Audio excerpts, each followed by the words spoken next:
दोस्तों स्वागत है आप सभी का हमारे चैनल पर। आज की मूवी का नाम है मिराई, जो इस समय काफी पॉपुलर हो रही है। ये वीडियो शुरू करने से पहले आप इसे लाइक कर दीजिए और चैनल को भी सब्सक्राइब कर लीजिए। हम शुरू करते हैं आज का ये वीडियो। तो मूवी की शुरुआत होती है 250 ईसा पूर्व से, जहां हमें दिखाया जाता है कि इतिहास कई रहस्यों में छुपा हुआ है। उस समय सम्राट अशोका ने एक ऐसा निर्णय लिया था जिसने आने वाले समय को बदल कर रख दिया। दरअसल जब कलिंग युद्ध हुआ और उसके बाद धरती पूरी तरह से खून से लाल हो चुकी थी, तब सम्राट अशोका ने हिंसा को त्याग दिया। इसके अलावा उन्होंने एक काम और किया, उन्होंने 9 विद्वानों को चुना और उन सभी से एक एक रहस्य पर ग्रंथ लिखवाए।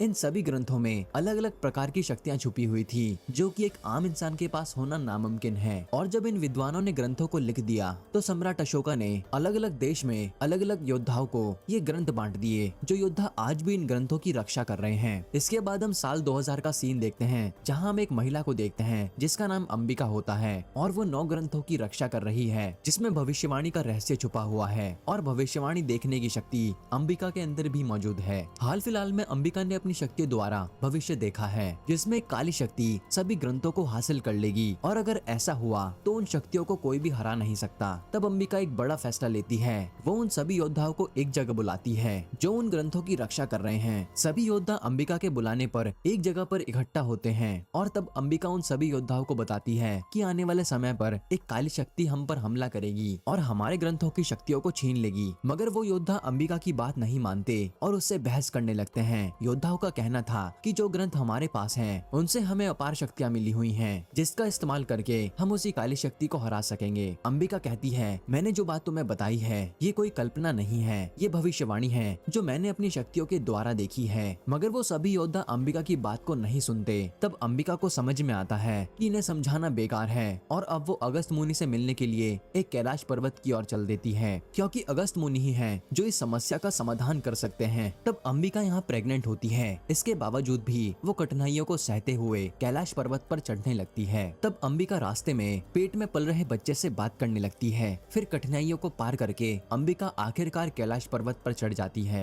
और अगस्त मुनि से मिलती है। यहाँ पर अगस्त मुनि कहते हैं कि वो काली शक्तियाँ केवल ग्रंथों पर राज नहीं करेंगी, बल्कि पूरे संसार की काया पलट कर रख देंगी और इन काली शक्तियों को सिर्फ वही इंसान खत्म कर सकता है जो त्रेता युग के मिराई अस्त्र को उठा सके, और वो कोई और नहीं बल्कि तुम्हारे पेट में पल रहा बच्चा है। मगर इसके लिए तुम्हें एक बलिदान देना होगा। तुम्हें अपने बच्चों को पैदा होते ही खुद से दूर करना पड़ेगा, क्योंकि यही सृष्टि का नियम है, कुछ पाने के लिए कुछ खोना पड़ता है। जिसके बाद हमें दिखाया जाता है कि जैसे ही अंबिका अपने बच्चे को जन्म देती है, वो उसे बनारस के एक घाट पर छोड़ देती है। इसके बाद कहानी 2024 में शिफ्ट होती है, यानी उस बात को 24 साल बीत चुके हैं। वहीं हमें यहाँ पता लगता है कि जिस आश्रम में रहकर अंबिका उस ग्रंथ की रक्षा कर रही थी, 24 सालों में अंबिका वहाँ नहीं लौटी। तभी आश्रम के एक बाबा को पता लगता है कि महावीर लामा नाम का आदमी, जो कि सभी ग्रंथों को हासिल करता जा रहा है, उसने अभी तक 5 ग्रंथों को हासिल कर लिया है। और अंबिका ने मुझे बताया था कि अगर ऐसा कुछ होने लगा तो हम उनके बेटे को ढूंढें और उसे ये सारी बातें बताएं। और ये सारी बातें बाबा एक विवाह नाम की लड़की को बता रहे थे। फिर हम महावीर को देखते हैं, जिसके पास काफी प्रकार की शक्तियाँ मौजूद हैं और वो एक एक करके सभी ग्रंथों को हासिल करता जा रहा है। उसके पास एक काली प्राचीन तलवार है, जिसका सामना कोई भी व्यक्ति नहीं कर पाता, और इस बार उसने छठे ग्रंथ को भी अपनी शक्तियों से हासिल कर लिया है। उधर अंबिका के आश्रम से विवाह अंबिका के बेटे को ढूंढने के लिए बनारस पहुंच जाती है। यहाँ हमें पता लगता है कि विवाह के पास काफी प्रकार की शक्तियाँ हैं, जैसे कि वो किसी का भी दिमाग पढ़ सकती है। बनारस पहुंचकर विवाह को पता लगता है कि अंबिका का बेटा वेदा है, जिसे एक अघोरी ने पाला है। थोड़ी बहुत और छानबीन करने पर पता लगता है कि वेदा कभी भी एक जगह पर नहीं टिकता, वो बनारस से बंगाल गया है और बंगाल से हैदराबाद। फिर वो थोड़ी और छानबीन करती है और अपनी शक्तियों से पता लगा लेती है कि वेदा कहाँ पर मौजूद है, और वो वेदा के पास पहुंच जाती है, जहाँ पहली बार हम वेदा को देखते हैं, जो कि अपनी शक्तियों से अनजान है और वो छोटी मोटी चोरियां करता है, और इस बार भी वो चोरी के चक्कर में लोगों से लड़ रहा था। इसके बाद विवाह वेदा से मिलती है और उसे यकीन नहीं हो रहा था कि जिसे वो ढूंढ रही थी वो यही आदमी है। तब विवाह वेदा का दिमाग पढ़ने की कोशिश करती है, लेकिन वो उसका दिमाग नहीं पढ़ पा रही थी, और ऐसा उसके साथ पहली बार हुआ था कि वो किसी का दिमाग नहीं पढ़ पा रही थी। यहाँ विवाह वेदा को बताने लगती है कि तुमको कोई आम इंसान नहीं हो, बल्कि तुम एक बड़े योद्धा हो जो कि इस धरती को एक बड़ी विपत्ति से बचाएगा।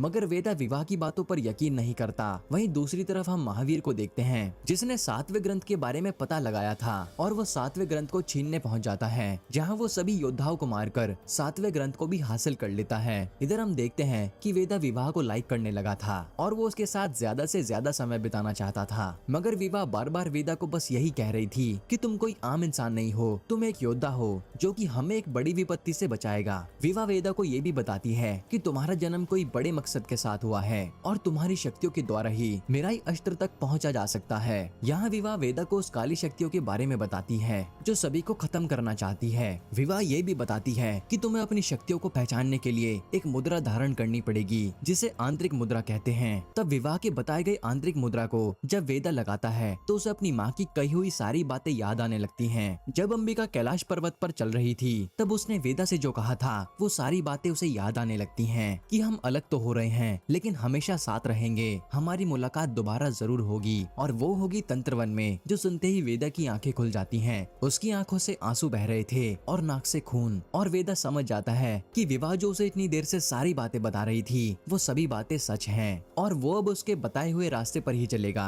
फिर हम महावीर को देखते हैं, जिसने 8वें ग्रंथ के बारे में पता लगा लिया था और वो उसे छीनने के लिए वहाँ पहुँच जाता है। ये ग्रंथ काफी खास ग्रंथ था क्योंकि इस ग्रंथ में बहुत सारे रहस्य छुपे थे। इस ग्रंथ के योद्धाओं पर काफी अच्छे अस्त्र शस्त्र होते हैं, मगर इसके बावजूद महावीर उन्हें खत्म कर देता है क्योंकि महावीर के पास 7 ग्रंथ की ताकत थी और महावीर 8वें ग्रंथ को भी छीन लेता है। अब महावीर को केवल 9वें ग्रंथ की तलाश थी, जिसमें भविष्यवाणी का रहस्य छुपा हुआ है और उस ग्रंथ को ढूंढने की जिम्मेदारी महावीर अपनी परछाई यूका को देता है। और हमें पता लगता है यूका 10 साल तक एक योगी मुनि बनकर रही थी ताकि वो अंबिका के आश्रम में प्रवेश कर सके। जैसे ही वो अंबिका के आश्रम में प्रवेश करती है वो वहाँ मौजूद सभी लोगों को खत्म कर देती है, मगर उसे वहाँ 9वां ग्रंथ नहीं मिलता। इधर विवाह को जैसे ही पता लगता है कि अंबिका के आश्रम में सभी लोगों को खत्म कर दिया गया है तो वो टूट जाती है और काफी रोने लगती है। अब विवाह का इस दुनिया में कोई भी नहीं है सिवाय वेदा के। वहीं यूका को विवाह के बारे में पता लग चुका था कि वो कहाँ मौजूद है। इधर विवाह वेदा को बता रही होती है कि एक बहुत बड़ा संकट हमारी ओर आ रहा है और आश्रम के सभी लोगों को खत्म कर दिया गया है। अब तुम्हारे सिवा मेरा इस दुनिया में कोई और नहीं है। और यूका अपने काफी सारे आदमियों के साथ वहाँ पहुँच जाती है,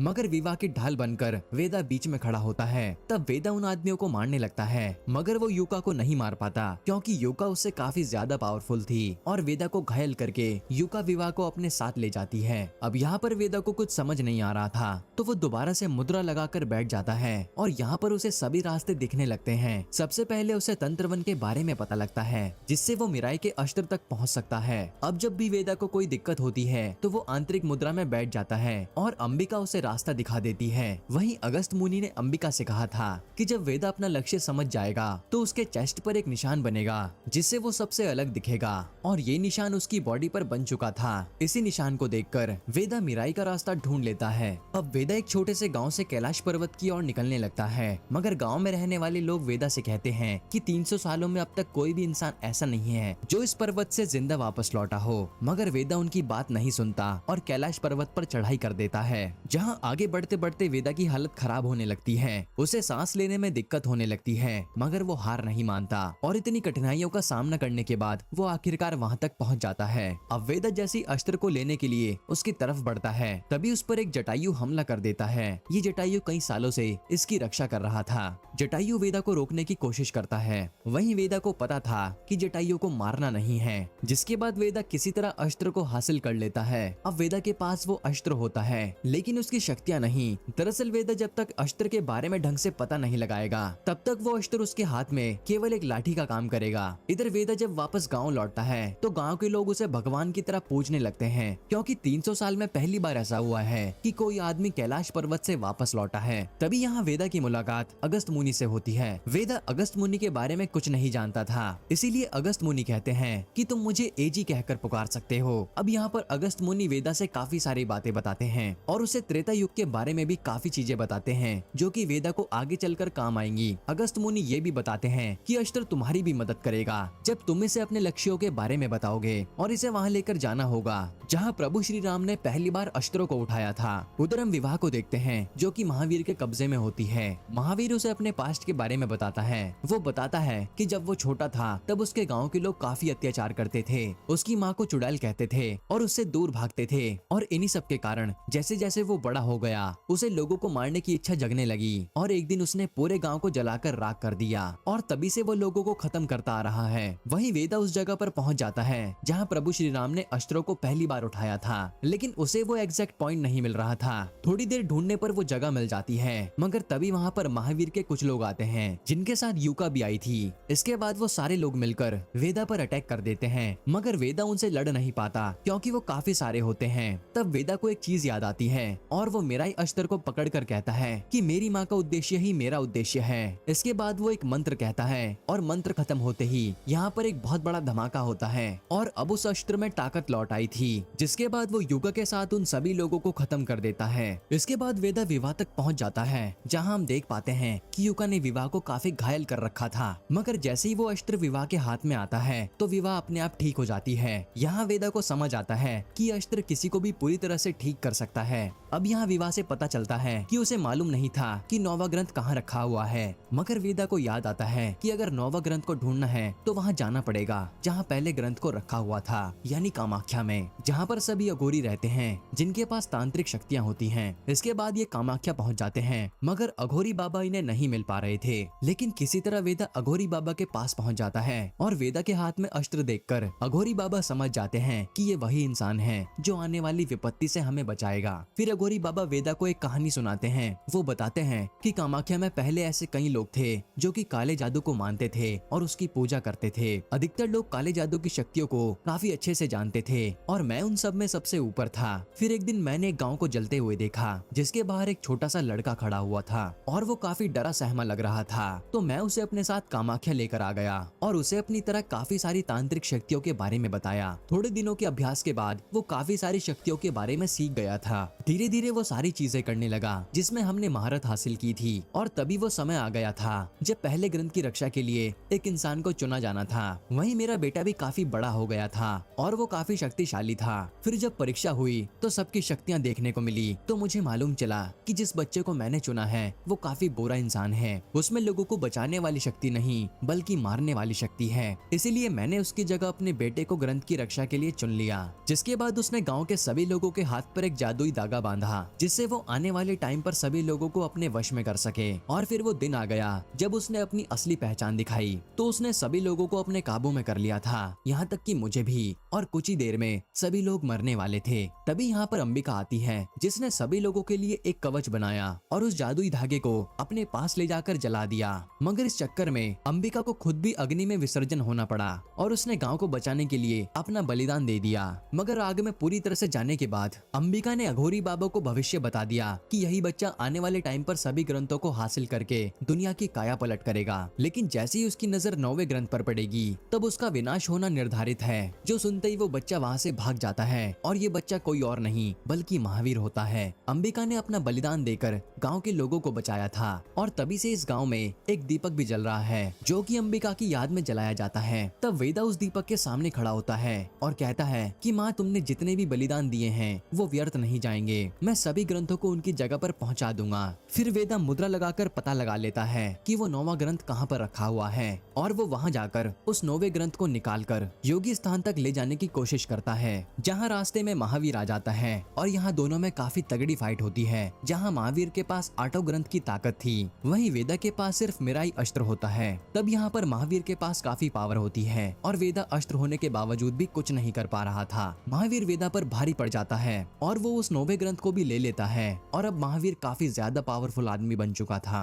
वो वेदा को काफी बुरी तरह से मारता है। यहाँ पर अब वेदा के पास कोई विकल्प नहीं बचता, तो उसे अगस्त मुनि की बात याद आती है कि जब तुम्हारे पास कोई रास्ता नहीं बचेगा तब ये जो मिराई अस्त्र है ये प्रभु श्री राम के धनुष में बदल जाएगा। और होता भी कुछ ऐसा ही है। वेदा के हाथ में मिराई का अस्त्र प्रभु श्री राम का धनुष बन चुका था, जिसका प्रयोग करके एक ही तीर में महावीर का नाश हो जाता है और यहीं पर ये मूवी खत्म होती है। दोस्तों, आपको ये कहानी कैसी लगी हमें कमेंट में बताना और ऐसे ही वीडियोस के लिए चैनल को सब्सक्राइब कर लीजिए।